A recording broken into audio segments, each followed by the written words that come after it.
네, 안녕하세요. 오늘은 인권과 헌법 세 번째 근로자의 권리와 보호, 지난 시간에 이어서 공부하겠습니다. 오늘은 부당해고와 부당노동행위에 대해서 알아보도록 하겠습니다. 일단 이 부당해고와 부당노동행위 비슷한 듯 보이지만 다른 개념이고요. 근데 공통점은 이 둘 다 사용자에 의해서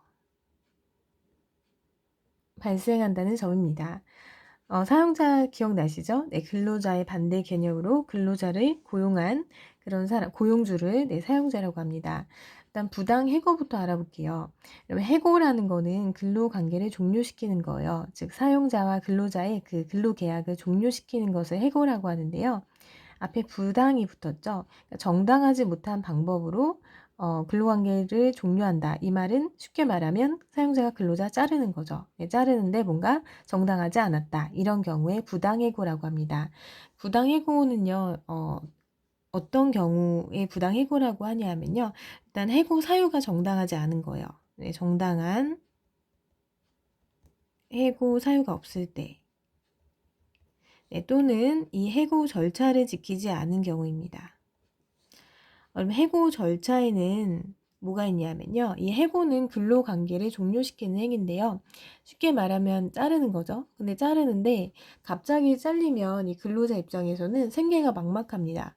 그래서 반드시 해고 절차를 지키게 돼 있는데요. 일단 해고 예고 규정이 있습니다. 해고 예고 기간은요. 반드시 30일 전에 해야 합니다. 30일이요. 그러니까 한 달 전에는 반드시 예고를 미리 알려줘야 된다는 거죠. 그리고 이 해고 예고를 하는 방법은 반드시 문서로 해야 됩니다. 서면으로 안내를 해야 합니다. 뭐 전화하거나 이런 건 안 돼요. 문서로 알려줘야 합니다. 이 부당해고는 실제로 많이 발생하고 있는데요. 선생님이 사례를 간단하게 하나만 살펴보도록 하겠습니다. 여기 근로자가 있고요. 사용자가 있는데 이 근로자가 회사에 입사를 했어요. 근데 이 근로자의 신분은 인턴이었어요. 여러분 인턴 많이 들어보셨죠? 인턴은 수습 사원이라고 하는데요. 정식으로 채용되기 전에 한 3개월에서 6개월 정도 지켜보는 거예요. 그 근로자가 성실하게 일하는지 아닌지. 그리고 이 수습 기간, 인턴 기간이 끝나면 보통 정식 직원으로 채용을 합니다. 그런데 어떤 일이 있었냐면 이 사용자가 근로자한테 커피를 타오라고 심부름을 시켰습니다. 그런데 이 근로자 인턴이 커피를 타는 거는 나의 업무가 아니다 라면서 거부를 해요. 커피 심부름을 이제 거부합니다. 그리고 이제 인턴을 3개월 동안 했는데요. 3개월 뒤에 보통 정직원으로 채용이 되는데 이 사용자가 이 근로자가 너무 괘씸한 거예요. 그래서 정직원으로 채용하지 않습니다. 정직원으로 채용하지 않고 해고를 통보하는 거예요. 해고를 통보하였습니다. 그런데 이 해고 사유는 뭐였냐면 너는 대인관계가 아주 나쁘다. 이렇게 말하면서 해고를 합니다. 그리고 해고의 어떤 절차를 봤을 때 30일 전에 하긴 했는데 카카오톡으로 메시지를 남겨서 해고한다는 거를 알렸어요. 이런 경우에 부당 해고에 해당이 됩니다. 이런 경우 잘 보시면 일단 해고 사유가 정당하지 않아요. 이 해고의 사유는 물론 여러 가지가 있겠지만 어떤 뭐 사용자가 회사를 운영하는데 지금 뭐 코로나19 사태처럼 굉장히 경영상으로 악화됐다, 경상이 악화됐다, 뭐 이런 경우에 할 수 있습니다. 또는 근로자가 굉장히 그 어떤 회사에 막대한 손실을 끼쳤다. 이런 경우에는 할 수 있지만 단순히 대인관계가 나쁘다는 이유로 해고하는 것은 정당한 해고 사유가 아닙니다. 그리고 절차는 반드시 문서로 알려줘야 되는데요. 여기선 카카오톡으로 알려줬어요. 이런 거는 그 해고의 어떤 예고 방법을 지키지 않은 것이 돼요. 그래서 이 두 가지 모두 정당한 해고에 해당되지 않기 때문에 즉 부당해고에 해당됩니다. 이런 경우가 부당해고인 경우라고 할 수 있어요. 그러면 부당노동행위는 뭐냐 하면 부당노동행위는 이 사용자가 노동자의 그 세 가지 권리, 노동 3권을 침해하는 경우가 됩니다. 네, 이런 노동 3권을 우리 지난 시간에 배웠는데요. 노동자에게, 상대적으로 약자인 노동자에게 주는 세 가지 권리였죠. 네, 기억나시나요? 네, 이게 단결권, 그리고 단체 교섭권, 그리고 단체 행동권, 이 세 가지가 있습니다. 네. 근데 예를 들어서 이런 거죠. 뭐 사용자가 노조에 가입했다는 이유로, 노조에 가입했다는 것을 이유로 불이익을 주는 거예요. 그 근로자에게. 또는 뭐 노조와 어떤 단체 교섭을 거부하는 거예요. 정당한 이유 없이. 네, 이러면 이런 것은 이제 부당 노동행위에 해당이 됩니다. 예를 들어서 실제로 이런 사례도 굉장히 많은데요. 네, 의미 사례. 네. 예를 들어서 어떤 노조에 속한 이 직원에게 어떤 차별 행위를 하는 거예요. 예를 들어서 춘천에서 일하고 있는데 갑자기 부산으로 발령을 내는 겁니다. 이런 어떤 부당한 인사이동을 시키거나 아니면 이 사람만 굉장히 그 업무 강도가 센 힘든 일을 하게 시키는 거예요. 네, 업무 강도.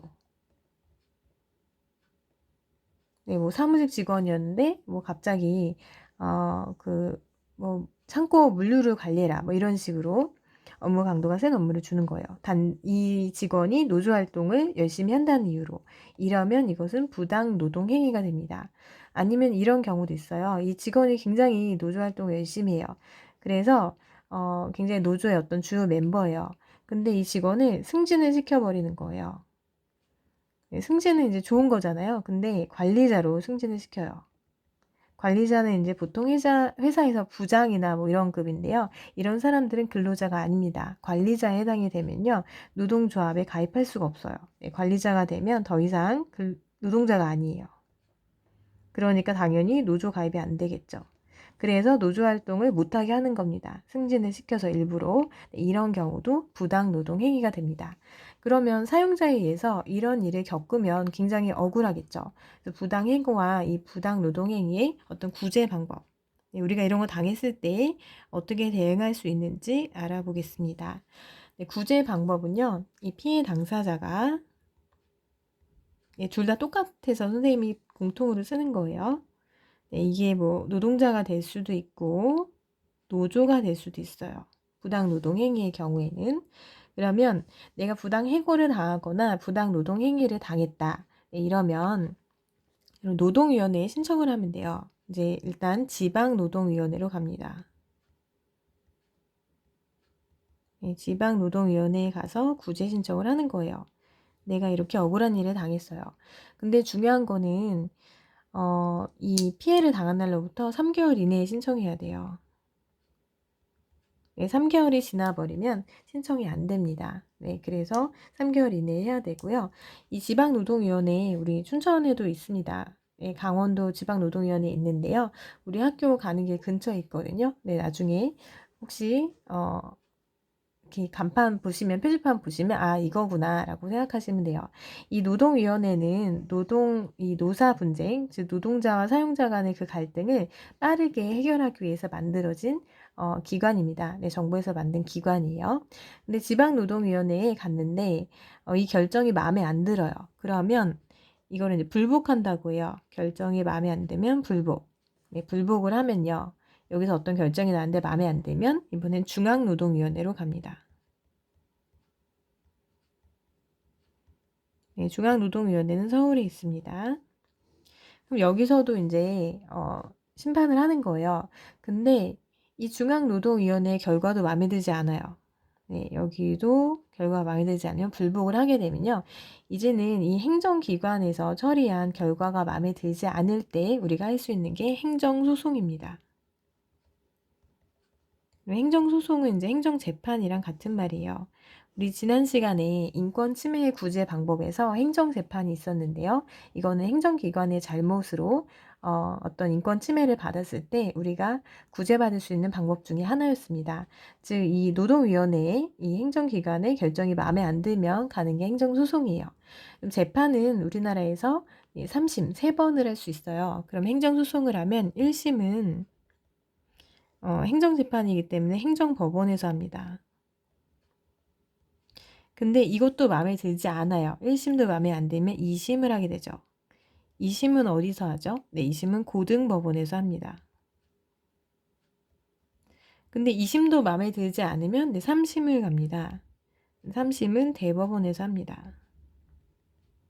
네, 그리고 이거 1학년 때 배웠던 내용이죠. 네, 3심제 하면서 배운 내용입니다. 그래서 이런 절차를 통해서 부당해고나 부당노동행위를 구제받을 수 있습니다. 그런데 만약에 피해 당사자가 부당해고를 당했어요. 근데 해고를 당했는데 뭐 3개월이 지났다든지 아니면 조금 더 나는 급하게 처리를 하고 싶다 이런 경우에는 다른 선택지도 있는데요. 노동위원회에 가지 않고 바로 민사소송을 할 수 있습니다. 네, 민사소송은 개인 간의 분쟁을 해결하는 그런 재판이었죠. 기억나시죠? 그래서 이 민사소송을 하게 되면 소송을 제기한 원고가 있고요. 네, 소송을 당하는 피고가 있습니다. 네, 이때 원고, 소송을 제기한 사람은 부당해고를 당한 근로자가 되겠죠. 그리고 소송을 당하는 피고는 네, 사용자가 될 거예요. 그래서 이제 민사소송으로 가서 어떤 이 해고가 무효, 정당하지 않았다, 해고 무효 확인 소송을 진행할 수도 있습니다. 또는 이 부당 노동 행위의 경우에는요, 우리 이 노동자의 어떤 노동 삼권을 지키기 위해서 우리나라에서는 피해 당사자가 이 고소를 할 수가 있어요. 그러면 형사소송으로 갑니다. 형사소송은 형사재판이죠. 이거는 뭐냐면 사용자를 처벌하는 거예요. 그 사용자가 이런 범죄를 저질렀으니까 처벌해 주세요. 이거는 우리나라에만 있는 규정이라고 하는데요. 네, 사용자를 범죄를 저지른 피고인으로서 법정에 세워서 재판을 받게 하는 겁니다. 사용자를 이제 처벌하는 거죠. 그러면 이 사용자는 징역 2년 이하의 징역이나 2천만 원 이하의 벌금형에 처해질 수 있습니다. 네. 그래서 선생님이 지금까지 이 부당해고와 부당노동행위가 어떻게 다른지 의미를 알아봤고요. 네, 사례에 설명드렸고요. 또 구제 방법, 네, 공통은 이 노동위원회에 가는 것과 이것이 마음에 들지 않으면 행정소송에 가는 네, 이 방법을 설명드렸는데 이 부당해고의 경우에는 네, 민사소송도 가능하고 부당노동행위의 경우에는 네, 형사소송을 통해서 사용자를 네, 처벌할 수 있다. 이런 내용까지 설명드렸습니다. 그러면 이제 우리가 이 근로자의 권리와 관련된 내용이 끝났는데요. 선생님이 간단하게 과제를 제시하겠습니다. 이거는 여러분 한번 인터넷에 검색해보면 다 나오는데요. 그 노동권의 침해 행위, 노동권의 침해 사례를 한번 찾아보세요. 네, 검색하면 굉장히 많이 나오더라고요. 그리고 이걸 어떻게 해결할 수 있는지 네, 해결 방법을 찾아서 적는 겁니다. 한 개의 사례만 찾아서 하시면 돼요. 예를 들어서 어떤 노동자가 네, 임신을 했어요. 근데 임신을 이유로 이제 그만 나오세요. 예, 하고 자른다면 해고가 되겠죠. 이런 경우는 부당해고가 됩니다. 예, 임신을 이유로 해고하는 것은 정당하지 않은 사유예요. 어떻게 해결해야 되죠? 네, 이런 경우에는 노동위원회에 구제 신청을 할 수가 있겠죠. 네, 이런 식으로 여러분들이 간단하게 한번 사례를 찾아보고 이럴 때 어떻게 해결할 수 있는지 네, 생각해 보시면 됩니다. 그리고 이 내용을 교과서에, 아니, 노트에 네, 적으시면 됩니다. 네, 오늘 수고하셨습니다.